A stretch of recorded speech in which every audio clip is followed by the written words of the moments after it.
Welcome to the Beyond Ordinary Women podcast. Every 2 weeks, we post podcast versions of one of our free training videos, or you can access our videos now at beyondordinarywomen.org. Enjoy the podcast.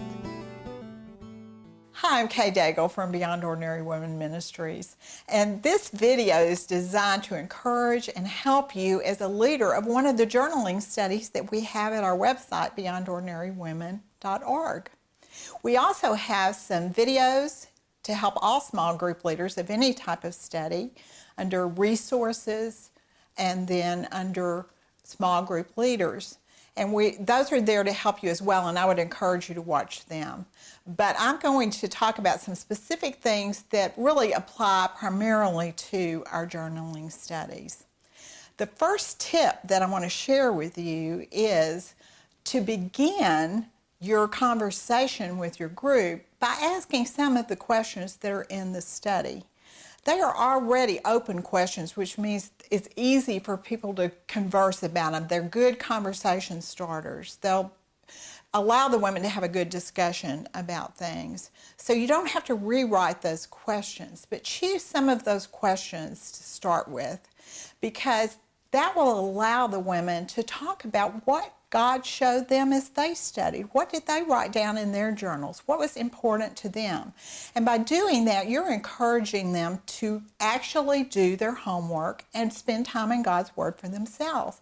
If you only talk about what you saw, they don't really have a lot of motivation to do the study for themselves. It also really allows conversations to start among the women, because as one person brings up something out of the study, others will comment because they thought something similar or something even very different. And it gives you a good chance as the leader to really listen to the women and see, how is God at work in their lives? What is going on here? And how is God speaking to this group? Tip 2 would be that it is really helpful for you to come, though, with 1 or 2 insights or truths that you want to bring out of the lesson. You know your group.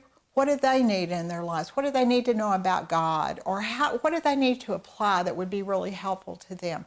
Come with those in mind, but don't go to those until you let them talk for probably at least half the time that you have about what they've seen. Because what's going to happen is almost every insight or point that you would like to make, someone will bring up the topic.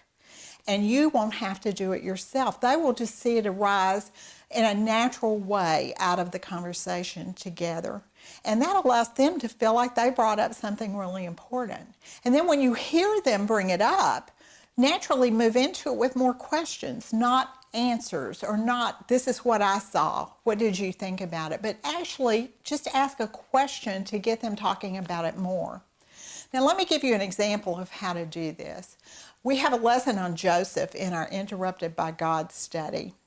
And there is a major issue in the story of Joseph that really brings a lot of people to question and doubt God. And that is God in control when Joseph becomes a slave, when he's in prison, when he spends all this time in a bad situation?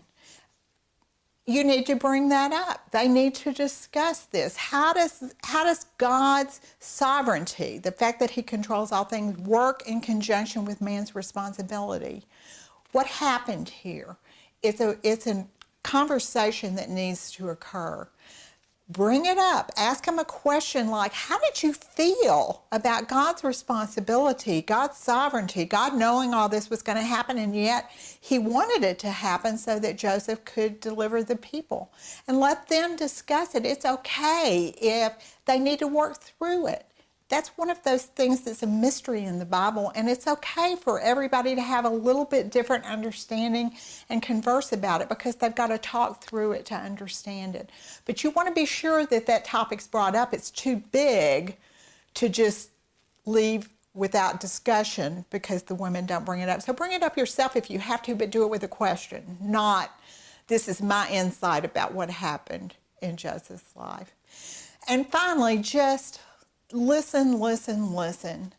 Don't share your thoughts so much as let them share their thoughts, and then you comment afterwards.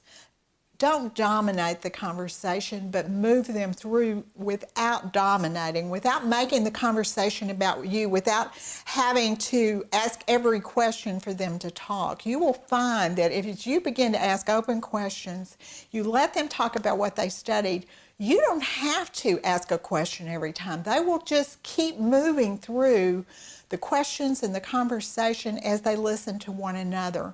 And it is the most wonderful thing to hear women do that in your group, and I know that that's what you would like to do. So let me just encourage you, you can do this. Depend heavily on the questions in the lesson. We've also got some additional open questions and the tips for leaders in the back of your study that you could use as a follow-up question or as another question if you need to get the conversation going again. But you can do it. The women will love it, and they will love being able to discuss more with one another and having lots of listening going on. If you do need help, however, I do encourage you to watch the small group leader videos on our website at beyondordinarywomen.org, or even contact us, and I'd be happy to talk to you over the phone. Thanks for listening to the Beyond Ordinary Women podcast. You can find more podcasts and information about women in leadership by going to beyondordinarywomen.org. This podcast was produced by Beyond Ordinary Women Ministries. Our production team includes Evelyn Babcock, Kay Daigle, Kay Halligan, Deborah Herring, Sharifa Stevens, and John Sparks. Theme music, Back in Stride by Don Miller, used by courtesy of Christine Miller.